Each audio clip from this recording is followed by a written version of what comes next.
वो पूरे जेस्चर दे रहा है, यहां में कह रहे हैं जी हम जीत गए हैं। मोदी ने तो सब कुछ हासिल कर लिया, आपका पानी उसने बंद कर दिया, आपके 50 बंदे उसने मार दिए। भारत हमारे हर शहर हर बेस तक पहुंचने में कामयाब हुआ। और ये मोदी अभी अपनी फौज से खिताब करके कह रहा है कि पाकिस्तान को हमने ये सबक दे दिया है कि तुम्हारा कोई भी कोना अब महफूज नहीं है।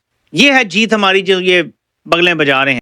भारत ने हमारी एयर बेसिस पे हमला किया और हमारे स्क्वाड्रन लीडर समेत बाकी फौजियों को भी शहीद किया। क्या जवाब दिया हमने बुज़दिली दिखाई है। अफसोसनाक बात हमारे लिए ये है कि ये जो बात फैक्चुअल है कि इंडिया एक नया नॉर्मल बनाना चाहता है। बिल्कुल।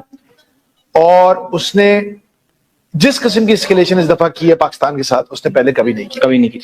So this is a very dangerous thing for Pakistan. वो 4 दिन में आपके तकरीबन 40-42 लोग जी शहीद थे। वो एक कामयाब हमला करके चले गए, उन्होंने आपके लोगों को शहीद कर दिया और आप यही कहते रहे कि हमने उनके 5 जहाज गिरा दिए। किधर है वो जहाज? 71 की जंग में जिस दिन पाकिस्तान सरेंडर किया, उस दिन भी पाकिस्तान के अखबारों में आप यकीन माने ये खबर चकी कि वॉर टिल विक्ट्री, आखिरी दम तक लड़ेंगे। 3-4 दिन बाद पाकिस्तान के अंदर रहने वाले लोगों को पता चलना शुरू हुआ। पाकिस्तान के लोग आज तक ये नहीं जानते कि सिर्फ ईस्ट पाकिस्तान अलग होकर बांग्लादेश नहीं बना था, और बहुत सारे महादों पे बहुत सारे इलाके जो हैं भारत के कब्जे में चले गए। 2016 में इतना उनको कॉन्फिडेंस नहीं था कि अंदर हम जाएंगे एक्स करके वापस आ जाएंगे। शोर डाल दिया अवाम के सामने। 2019 में 2 मारे, 2025 में 8-9 शहरों पे हमला कर दिया। सो उन्होंने अपना जो पाकिस्तान का वो कहते हैं न्यूक्लियर ब्लफ को हम परवाह नहीं करते। जो दोस्तों, जैसे जैसे पाकिस्तानियों को ये पता चलता जा रहा है ना कि भारत ने हमारे साथ क्या क्या किया है, तो हमने भारत के साथ क्या क्या किया है, उनकी आंखें खुलती जा रही है। उनको सच्चाई पता लगती जा रही है कि भारत तो हमारे अंदर घुस के हमें इतना फोड़ गया है कि इसको बनाने के अंदर ही 15 साल लग जाएंगे दोबारा। और भारत को तो कुछ भी नहीं हुआ। भारत के तो किसी शहर के तो कोई ना मिसाइल गिरी है ना कुछ गिरा है।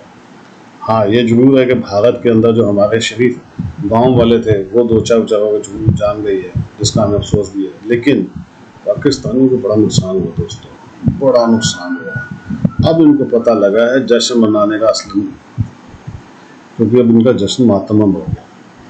अब इनको पता लग रहा है कि भैया हमने तो जश्न तो मना लिया, लेकिन वो इन्होंने अपने ही जवानों की लाशों के ऊपर अपना जश्न मनाया, अपने ही उजड़े पाकिस्तान के ऊपर जश्न मनाया। अब इनको ज़्यादा अफसोस होगा। कमेंट्स कीजिएगा, वीडियो को लाइक और चैनल को सब्सक्राइब जरूर कीजिएगा। Thank you very much. यकीन करें, एक फोन कॉल पे लेटने में परवेज मुशर्रफ दूसरे नंबर पर चला गया है।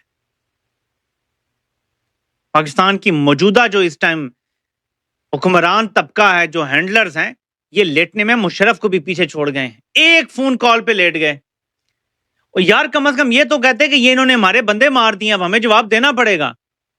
भारत उसके बाद क्या कह रहा है? Narendra Modi S-400 missile system अपने पीछे खड़ा करके और खिताब कर रहा है अपने लोगों से। ये आपको नजर आ रहा है मोदी? ये आपको मेरे लेफ्ट शोल्डर के ऊपर S-400 मिसाइल नजर आ रहा है, उसका एक सेटअप। ये हमने दावा किया कि हमने ये 2 तबाह किए हैं। उधमपुर की बेस पे जाके ये खिताब कर रहा है और देखें दुनिया को दिखाने के लिए पीछे अपने S-400 खड़ा किया। और हमने इसी बेस पे S-400 की तबाही का दावा किया था।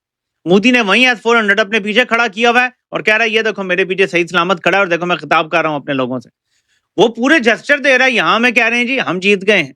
मोदी ने तो सब कुछ हासिल कर लिया, आपका पानी उसने बंद कर दिया, आपके 50 बंदे उसने मार दिए। भारत हमारे हर शहर हर बेस तक पहुंचने में कामयाब हुआ। और ये मोदी अभी अपनी फौज से खिताब करके कह रहा है कि पाकिस्तान को हमने ये सबक दे दिया है कि तुम्हारा कोई भी कोना अब महफूज नहीं है। ये है जीत हमारी, जो ये बगलें बजा रहे हैं। पाकिस्तान ने अभी तक मोदी को कोई जवाब नहीं दिया और वो पूरी तरह से दौरे कर रहा है तूफानी। वो रोज खिताब करके बता रहा है कि अब हमने न्यू नॉर्मल सेट कर दिया है कि पाकिस्तान हमेशा जिम्मेदार ठहराया जाएगा जब भी भारत में कोई भी ऐसा धमाका, कोई हमला, कुछ भी होगा। और ये तो चलता रहना है भाई। वो अगर कश्मीरी रद्द-ए-अमल देंगे सीधा पाकिस्तान पे हमला होगा, एवरी टाइम होगा। मोदी ने ये कह दिया। इन लोगों ने तो ये प्रेसिडेंट सेट कर दिया है। हमने तो ऐसा करना था कि मोदी दोबारा ये बात करता ही ना, लेकिन हमने ऐसा कुछ नहीं किया। और भारत 6-7 के बाद से मुसलसल हमले करता रहा, यहां तक के सीज फायर के बाद मामला तय हो गए थे, ऐलान होना बाकी था।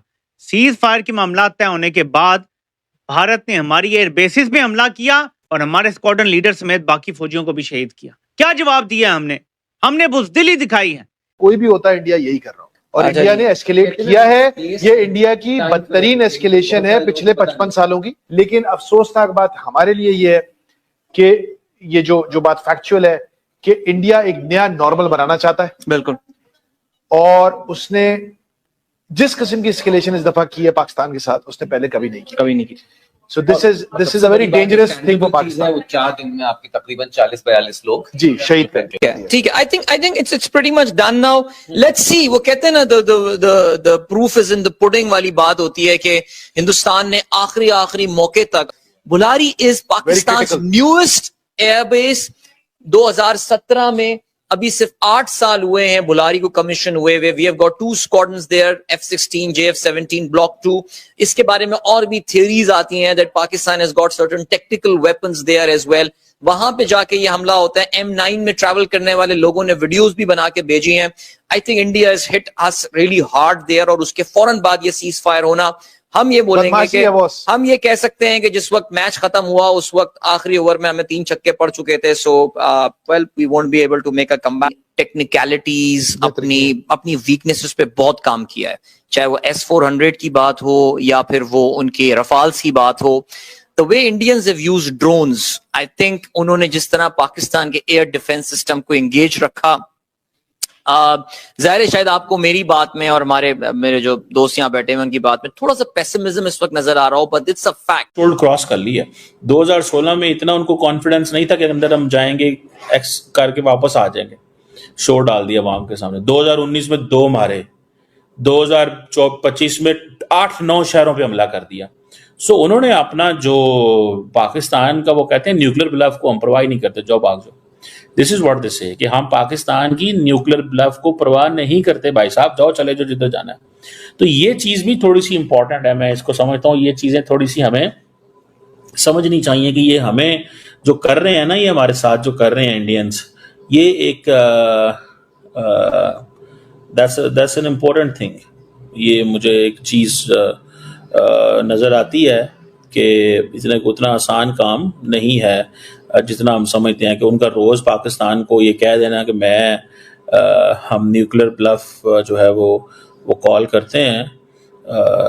लेट्स सी, ठीक है, हमारे उन्होंने ये फैसला कर लिया कि हमने जनाब खिंच देना पाकिस्तान। सच बोलना पाकिस्तान में रहते हुए, सच बोलना इतना भयानक जुर्म है जिसकी इंतहा नहीं है। 2 बंदों के सामने तो सच खुद बोल भी नहीं सकते। एक हैं वो बूट वाली सरकार, उनके सामने सच हम नहीं बोल सकते क्योंकि सच बोलेंगे हम गद्दार डिक्लेयर होंगे। दूसरे हैं हमारे उलमा हजरात, उनके सामने अगर हम सच बोलेंगे तो हमें कुफ्र का लक़ब मिलेगा। ये है हमारी सूरत। हम तो जिंदा लाशें हैं, हम डेड बॉडी हैं, हम चलती फिरती लाशें हैं, हमारे कोई हकूक़ नहीं। हम तकसीम के बाद के आज तक वही जुल्म सह रहे हैं। पहले हम अंग्रेज़ों के ग़ुलाम थे, अब उनके कुत्ते नहलाने वालों के ग़ुलाम हैं। ये हमारी ज़िंदगी है। ये हमको जंग जंग जंग ये हमें ड्रामे दिखाते हो। मैं इनसे कहता हूँ कि जंग कर सकते हो तो करो, जंग तुम ना कर भी नहीं सकते, ना तुम्हारी जरूरत है। देखें 47 से लेकर 4 जंगें हुई, एक जंग तुमने लड़ी है। जंग का नमूना बना के फिर अमेरिका के पाँव में गिर जाते हो, खुदा के लिए हमें बचाओ।